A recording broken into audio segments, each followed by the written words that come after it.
Aloha, my name is Maka'ala Nakoa Shelly Mahi, and I wanted to talk about the ocean mining issue. In June, they had a meeting up at the United Nations, the Oceans Conference, and it was to talk about sustainability.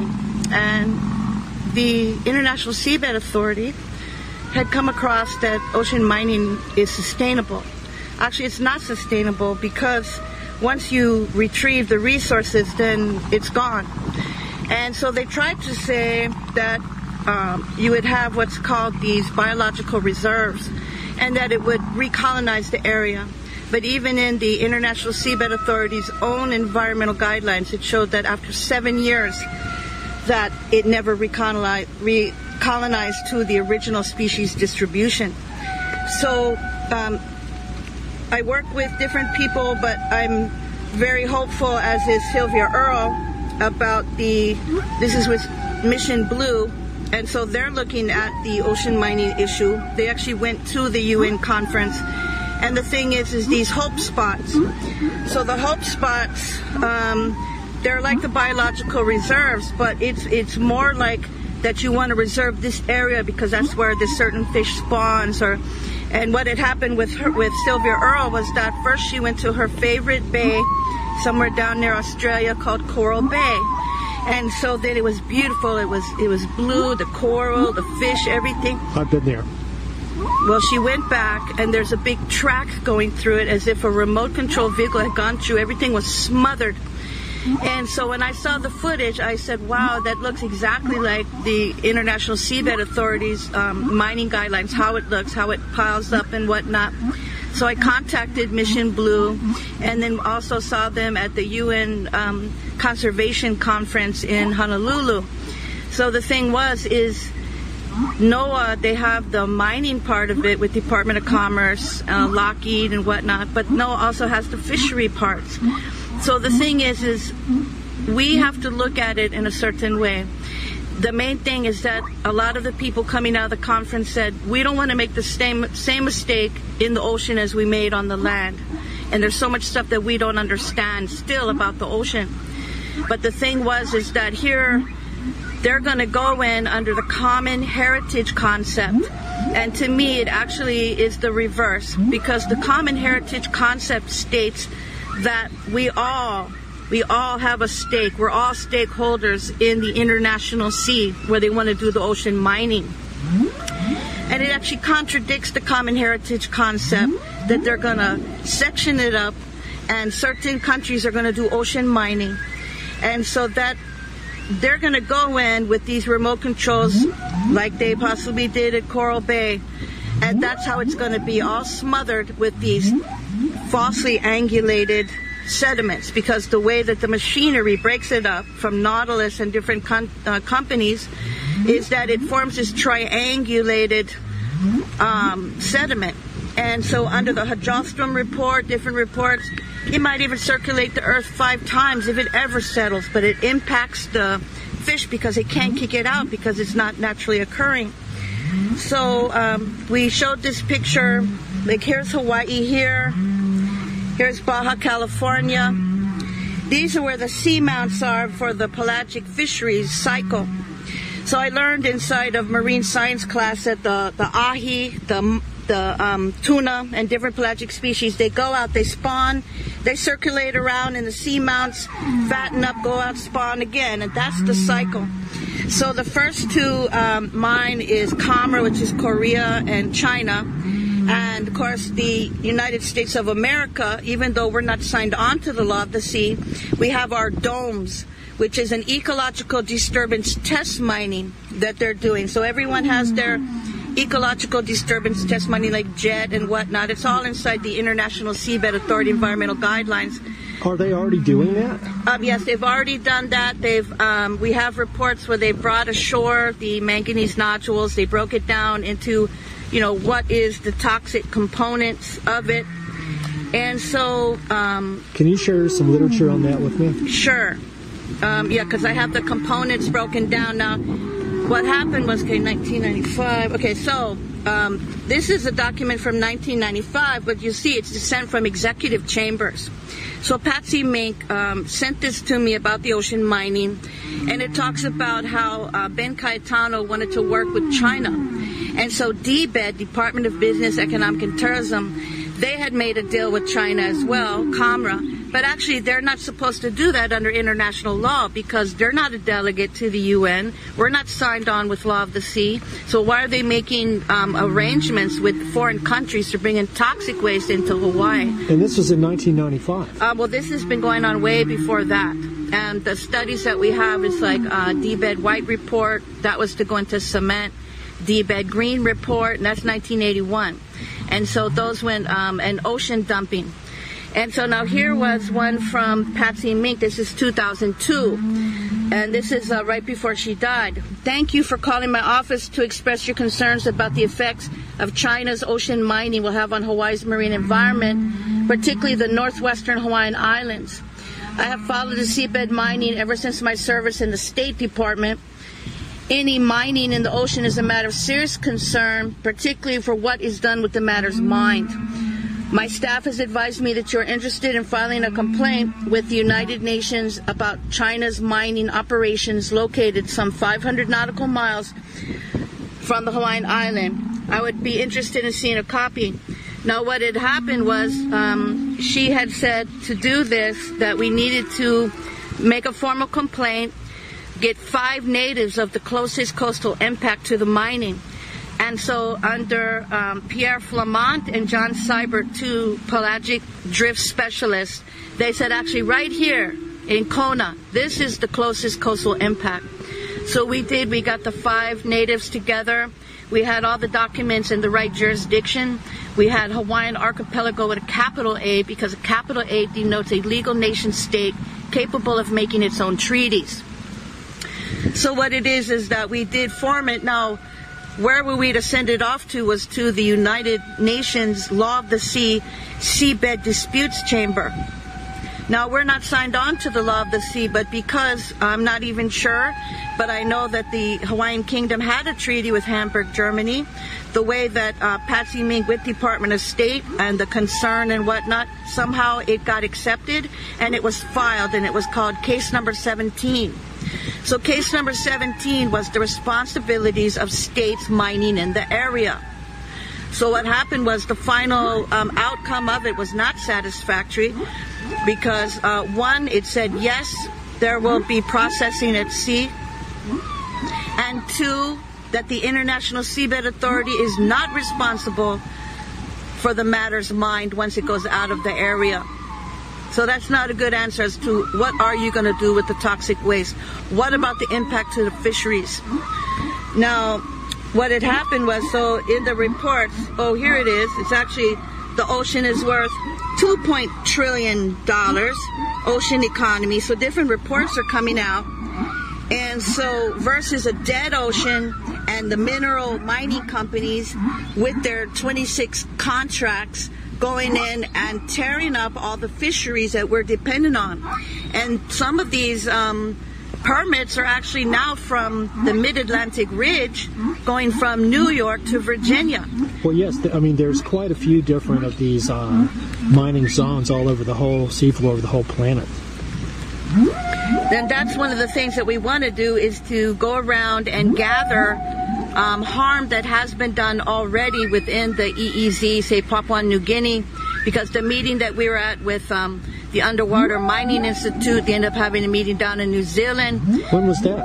I think it was like 2001, and they had used some artist carving, which, to represent the whole ocean mining thing. So I'm sure it was, through the university there. I think it was Auckland. I'm not sure. I'd have to, look at the documents. But the thing is, does that still exist? The Underwater Mining Institute, and then they have the International Marine Mineral Society. They have what they call Doctors of Economics. So the Doctors of Economics, they're the ones doing the ocean mining proxies, bringing in the waste from BHP, Foster Beer grants, doing the soil amendments, all the things that came out with, it's basically like nanoparticle technology put into paint. different things. That's what they're making from this stuff. Yeah, it's a commercial use for toxic waste, but the thing is that under the NIOSH, Occupational Safety and Hazard, creates an unsafe working environment because these buildings made with toxic waste cement are not labeled, oh, what if we have to do demolition or something? And so you got lead, arsenic, thallium, all these different things that are inside of there. And now this meeting for March, that's what we want to look at. This is this month, March. International Seabed Authority is having a meeting with all the stakeholders. And they're saying, oh, should the decisions of the Seabed Disputes Chamber be recognized and final? And see, the agreement is it has to be. That's where you're supposed to take your disputes to. But the thing is now, are you going to continue with the mining? Because you've already found that it can cause harm. So the thing is under Part 5, Regulation 30, that the UN Secretary shall halt the mining if harm is shown. So that's why we're going around and looking at the different harm. Now, different people like Papua New Guinea, deep sea creatures were washing up on the beach. The fishermen were really upset. The water turbidity, the water, the temperature, different things were dying. So they told Nautilus and different companies, we want out of this contract. So Nautilus is already doing stuff. Inside the EEZ, I didn't think it had actually started. Yeah. Is this Solwara? The Solwara Warriors. That's the ones. I didn't think it had started yet. No, because if you, I do have the documents where Nautilus went in and got agreements with the government. And so we were at the meeting with Papua New Guinea. We told them, don't do it because they're lying to you about what they're going to do with the waste and destruction of the fisheries. The PNG government owns a certain amount of stock in that whole project. Yes. And at the UN, I actually discussed some things with the... they go in and help different countries, with the children, UNICEF and whatnot. And so I said, I'm very upset because they use this poor thing video as to why... I told UNICEF, I said the ocean mining guys use a little girl and the thing with the school that, they need infrastructure and all this, and it'll all come from ocean mining. And so these are like a poor thing video. And so UNICEF was like, what? They would destroy their fisheries. What are they supposed to eat? And so the Solwara, they tried to get out of it. They actually went, from what I understand, they went to a court in Australia to try to get out of it. Neptune and Nautilus, they don't want to let people out of their contracts. So now you get Fiji and Switzerland was the one that hosted the ocean conference. Now because also it deals with Department of State. Now, this is a problem, is that we had a report come in. Once we put the ocean mining maps onto the World Wide Web in 2 different sources, we got back schematics for a submarine, a stealth submarine, IR-4 worm drive, non-heat sinking, non-infraredable, no nuclear signature but nuclear capacity.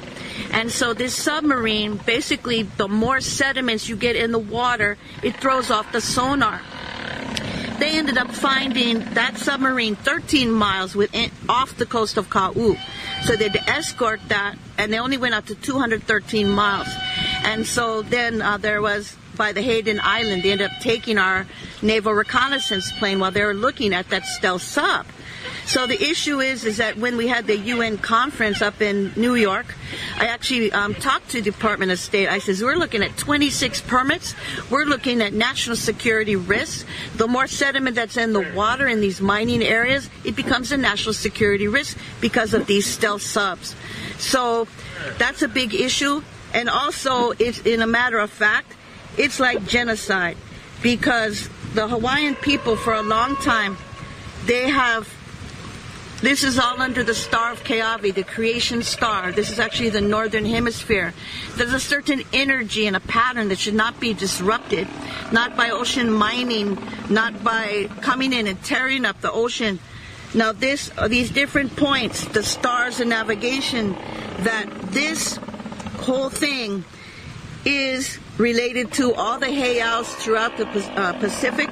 It links into Hawaii through the island heiaus here. And then it creates a certain energy pattern.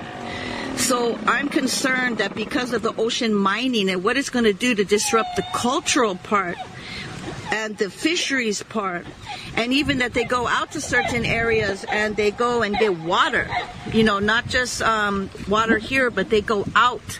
The Kahuna Lapa'aus that was telling me that, the whole thing, the way that it's set up.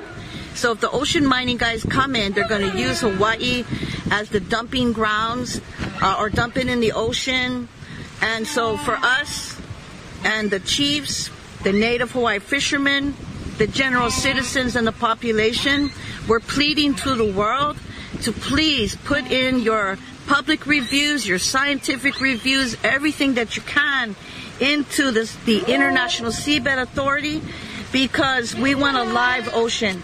We want to make sure that they do not do ocean mining, and that actually they have spent money to look at the ocean, to do ecological studies, and these disruption like they did in the Peruvian basin where they allowed the disclose in Germany to plow it under 80 times. What did they think was going to happen? So all these kind of things need to stop because it's already disrupting the ecosystems. And they have not come up with a good answer. What are you going to do with the waste? What about Hawaii's fisheries? They'll be directly impacted as the closest coastal impact. So please put in your public comments, everything to the International Seabed Authority. They're located in Kingston, Jamaica.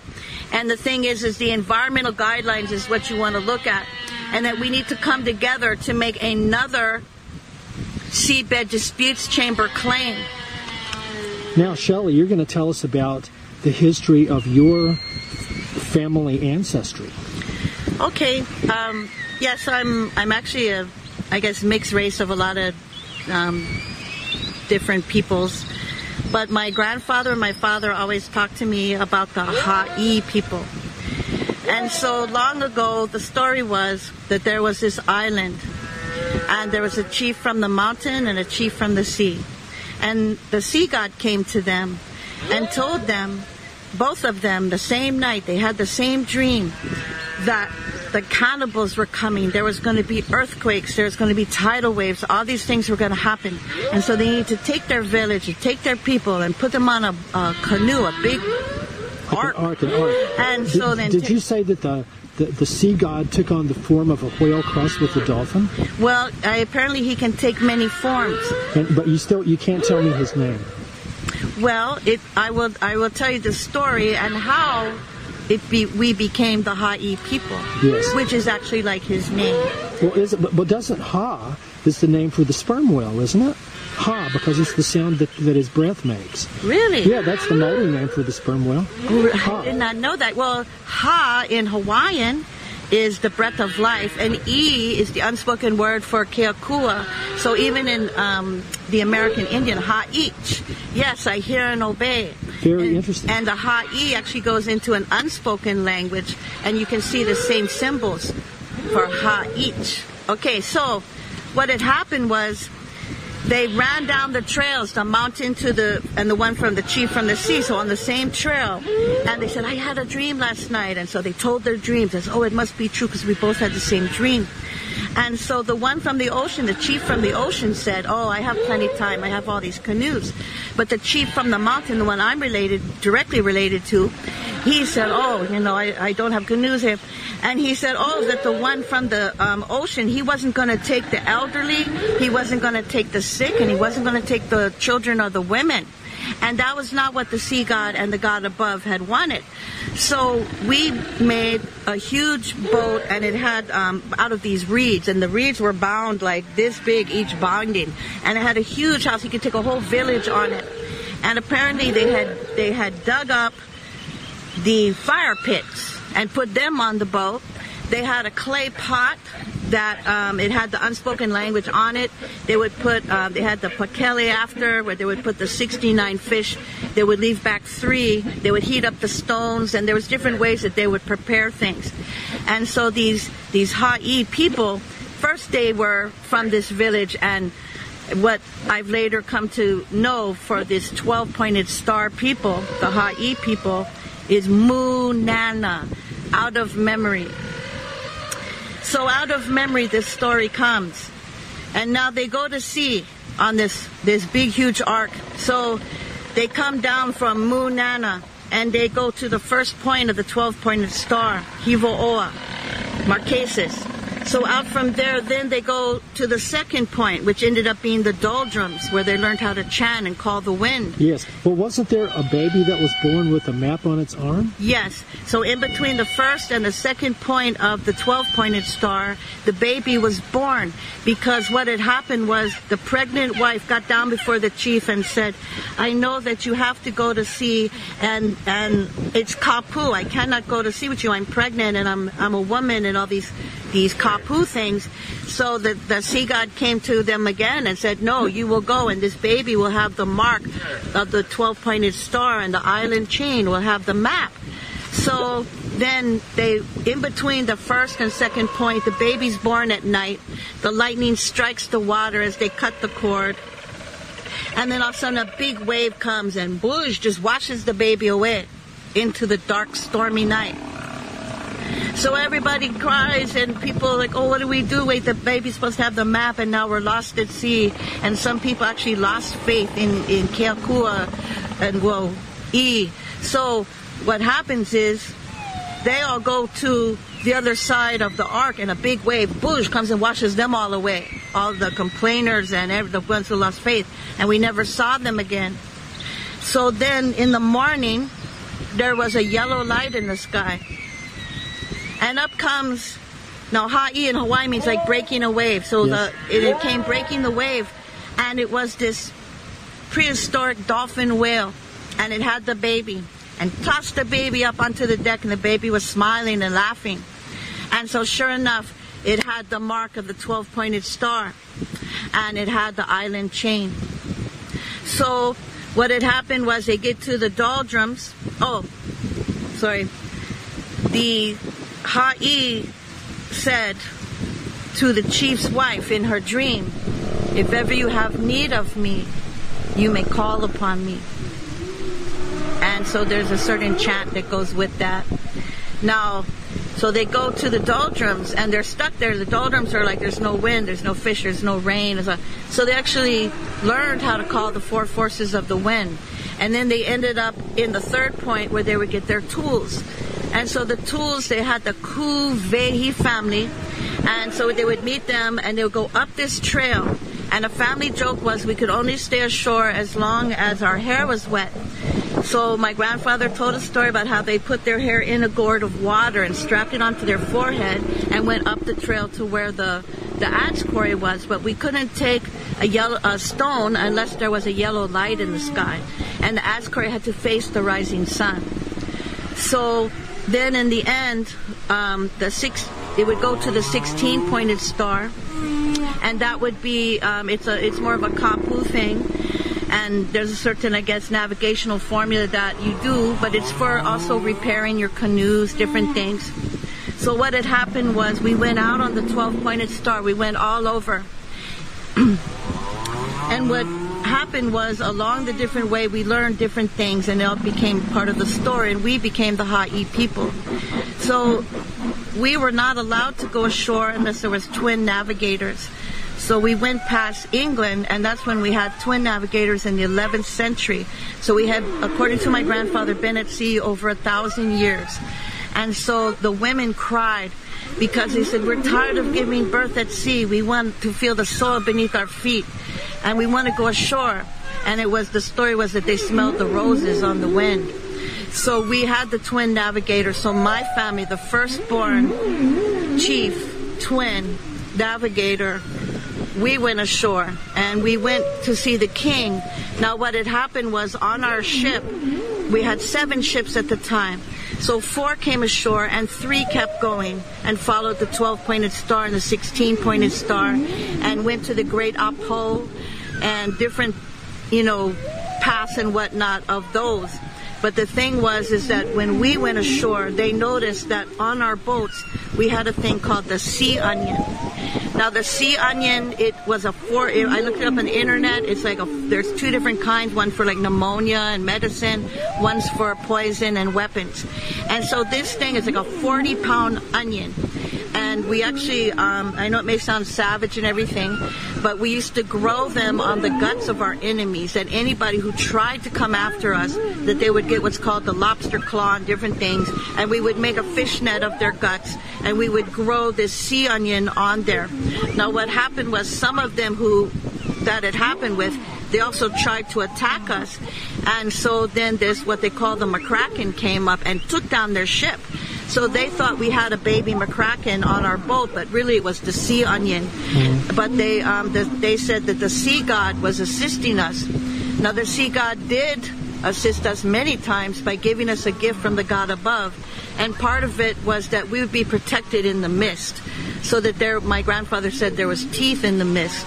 And nobody should try to follow us into the mist. Yes. But look, let me ask you this. Do you think that it's possible that in the world of today, the same sea god spirit can be with us and can answer our calls for help? Because I feel that this is really happening. I feel that I personally have been warned by dolphins about an impending cataclysm twice.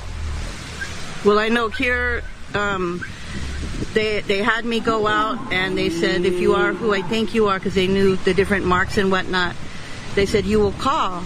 And I said, well, I've never done it without my grandfather and my father, but they took me to this place. I called 5 times, and then on the 5th time, there it was, this big, huge, I've never seen a dolphin, whale, whatever it was, so big it actually came to us. For real? And so it takes time. So the thing is that according to Hawaiian legend and whatnot, you have what's called Halamakua was explained to me. It's the Ha'i, goes back to Ha'ilio, Ha'aloa, that's your taro. So this is the taro genealogy. And it goes back to Ulu, the breadfruit, Uli, and then the house of Laka. So the house of Laka is like this star navigational house. It looks like a big canoe in the sky. But it's also the genealogy. And it goes back to what they call Kai Kanaka. So the Kai Kanaka, when I first came here, I had to go to this class at the college. And so we had to get up and talk about our families. So I said, okay, I could talk about my family from Wisconsin with cheese, apple pie, whatnot. Or I could talk about my ancient sea tribe, even though I maybe don't look like that. So I got up, I chanted my way in, I held up the 12-pointed star, and my teacher about fell out her chair, and she said, that's the star of Kanaloa. That's the star of the sea god. And then I ended up getting called to a meeting with the navigators because inside of Satawa, Mao, who taught Nainoa Thompson and whatnot, they have what's called the Halimua. Now, the Halimua is the men's navigational house. So when we saw the movie, we're like, oh, Auntie, it's the Halimua. So we went and shaded our eyes. 3 of us did. They're like, okay, it's a video, but 3 extra points for you who shaded their eyes and had respect for the Halimua. So basically, inside the Halimua, he had the 8-sided mat. Now, the throne of God has 8 sides, the seat of God, as they call it. 4 forces, 4 winds, all these things. So the master navigator sits at 3 degrees leeway because, like my father, inside what they call the Temple of the Blue Rose, which is the Halimua, that you have to not fall asleep for more than a certain amount of time. You rest, or you're way off, or the wind will blow you off. So you only have 3 degrees leeway as a master navigator. So then Mao talked about the 32 stars of navigation above the master navigator. So those were the tools. He had different tools that he used, and it was all actually ancient knowledge that was built over time. Well, let me ask you this. When you made that 5th call and the whale and dolphin being came, had you made a specific request that you wanted to ask it to help you with? Well, actually, it was more like it looked into my eyes and it made a special request to me, was that you've got to do something. You've got to do something about this ocean mining. And when was this? Geez, I'm not too sure of the year, but this man, basically, he's related to the chiefs, and they had told me they were waiting a long time for my family to come. And I told my father, Dad, how are they supposed to recognize us? He says, they will recognize you by your marks. Okay, so we ended up going ashore. We sat at the king's table, And I'm talking about in the 11th century. So they put our sea onion as a tapestry on the wall in the galley. But then we looked at our people out there from the 4 ships, and they're working as serfs under the king. So we made sure that the king had plenty food, and we took the tablecloth and we wrapped up all the food and we took it out to the people. And the king couldn't quite understand that. We went up for 3 generations. We waited for the second-born twin to return. They didn't. And they had with them certain things. And so it ended up, the story was they came ashore here in Hawaii with those certain things. And those things have since been guarded and whatnot. So yes, it all still does exist. But now here we went from England, after 3 generations, went on a whaling ship to Nova Scotia, where you'll find a lot of people that know about the 12-pointed star family here and there. And then from Nova Scotia down through Shenandoah in a covered wagon. So somehow this family, this unspoken language that is found 26,000 years old, 100 meters down in the ocean, it's still being used from, I believe it's from the days of Oceania, when we all had the same language. It was all connected. And so then this language, it actually goes to ancient Hebrew. It goes to the Hawaiian, Irish Ogham. And so it just looks like dog scratch, it looks like marks. And then the language of Lono, you'll find it all over the island inside the petroglyphs. And so this ancient language is unspoken language. It's navigational coordinates, it's energy patterns and whatnot. So I believe that yes, the energy is still here. And if you're looking at something that's immortal, where is it supposed to go? So we actually have to take care of their kinalau, is what Uncle was talking about. And the thing with the sea god, it's with the god above. Yes, we, the people, we have hands. We have things that we can do and things that we should never do. And so as an ancient sea tribe person, I'm very concerned about the ocean mining. And the way I learned about ocean mining was not, because I took marine science and international law. It was because I was working in the newsroom and someone came in and said, I know you've been happy for about 2 weeks because you finally found out how there's an ancient story about how they got their knowledge back. And 2 weeks, they got their knowledge. And I knew the story, this 8-year-long story that my father told me every night, had to do with the Ha'i people. So I was so happy, but she came and she said, but that place in the story, that's where the state of Hawaii wants to do ocean mining first. Well, I told Abel that the Maori have a really cool word. It's called kaitiaki. Kai, ocean. Tiaki. It means a guardian or a protector. So you're a very awesome kaitiaki of Ohana Moana. Mahalo, but I know for a fact that it's like I can't do it alone, and I haven't been doing it alone. So all throughout, we get the Solwawa Warriors. We get when they had the Underwater Mining Institute conference in New Zealand and what they were trying to do over there, and their rights to their ocean, and then now throughout the whole Pacific. And so we want to join together, and I know that there's other, I'll call them sea people out there. Different people depend on the ocean, just like my ancestors. And now the thing is, too, is that how can we actually challenge this? And I believe that the different places where they're going to have impacts, and they are having impacts, we got to show that harm.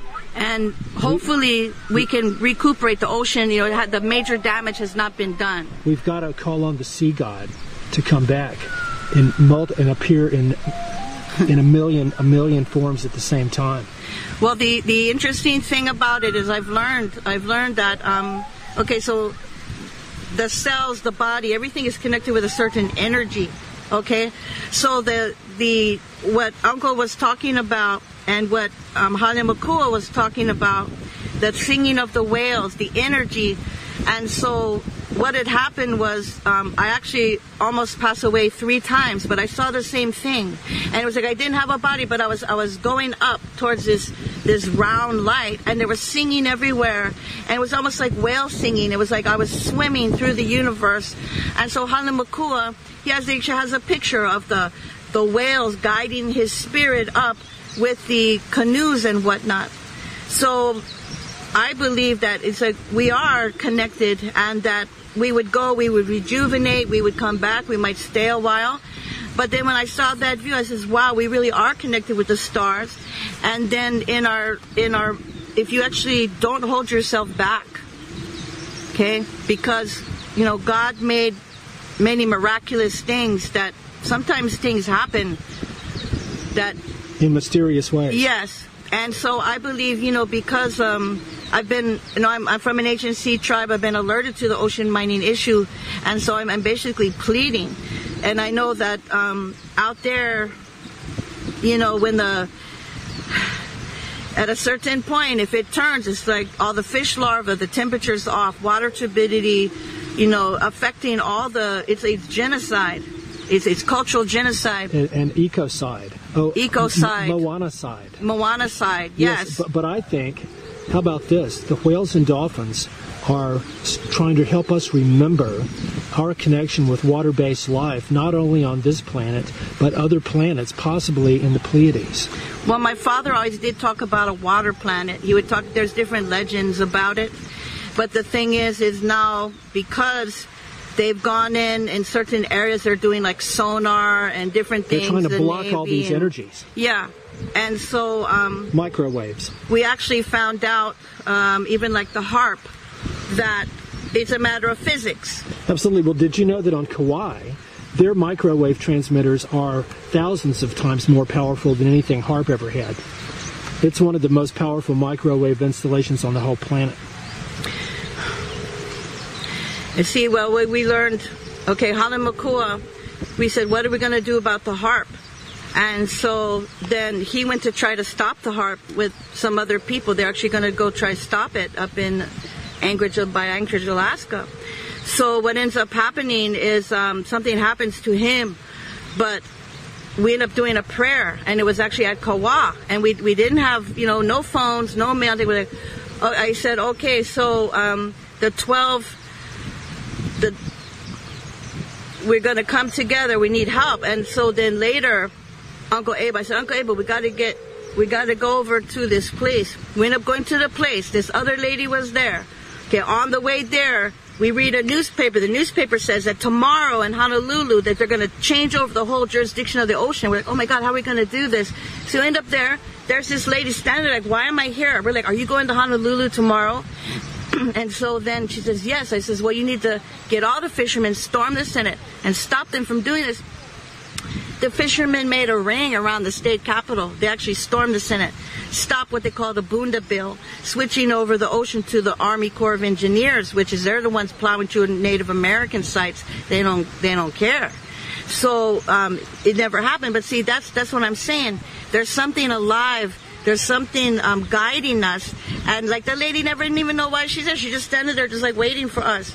And then on the way back, this gets back to the HAARP, on the way back, a person who he's on his way to meet with his wife, who's swimming with the dolphins all day, pregnant wife. So together they're making this crystal, what they call a crystal, it looks like the Star of David, but it's like a holy place. So he shows it to me, and I said, oh my gosh, that looks like the crystal grid, what the Native Americans taught me. So you make like a Star of David, you pour water, you put crystals in all the points, every interconnecting point, you sit inside, and you know, by the ocean, by the river, and you put the feather, the prayer feather, the direction of it.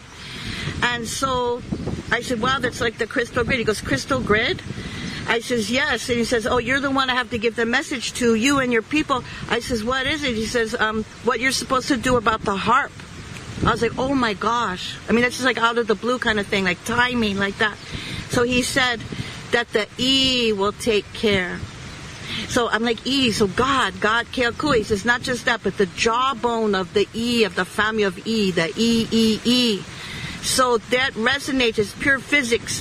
So when you chant, when you have your music, you have your drums, you have your flute, you feel the peacefulness because it actually is physically dropping off that harp and all that stuff. So God made it that way.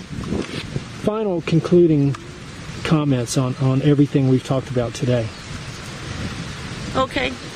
So I believe that now is the time, and I'm going to come through that, well, I learned my ancient sea tribe ways. I learned the ancient unspoken language before I learned the ABCs.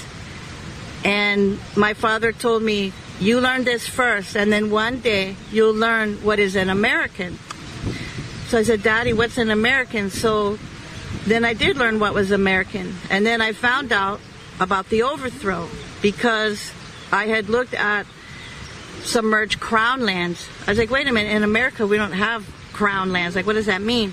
So then I learned about the overthrow, and since then I was like, wow, I realized that we were censored in America, and that, oh, honest Americans, I'm pleading out to you as an American, that we do have to step forward, and that we have to basically support the Hawaiians and the Hawaiian nationals, and that we need to, as different tribes, different peoples throughout the world, come together and remember we are all Ohana, and that we need to protect what we have here because things change really fast, and we need to stop different things that are going to affect future generations' survival. Absolutely. Shelly, thank you so much for sharing. Mucha mahalo. And thank you, and get your reports into the Seabed Disputes Chamber. You should be able to go online. There is the Ms. Bond, the law library clerk. These documents are supposed to be given out for free. So I encourage you to get those, and to basically what we want to do is put the cease and desist and environmental injunction, and that there is a certain island nation state that may step forward, but some of them were actually worried. Some of the other people involved were worried that they're going to put sanctions on them. But I'm just going to say this for everybody, that when we did the case number 17, nobody put sanctions on us. The only thing they did was after Patsy Mink had passed away, they locked up and vaulted all of our documents at the Library of Congress. But now those are circulating out, and that I believe that we have to stand together. And aloha, and anybody out there that is related to the Ha'i, the 12-pointed star people, you might say, I'm still looking for my people, although I've found some of them here. And I know that we're scattered throughout the world. And yes, it's all still alive, it's all viable, and we don't want it to change into something. We should never go that way. The thing I want to say, my father would say this saying, he will make war from shore to shore until man exists no more, unless mankind decides the right path. Aloha.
you.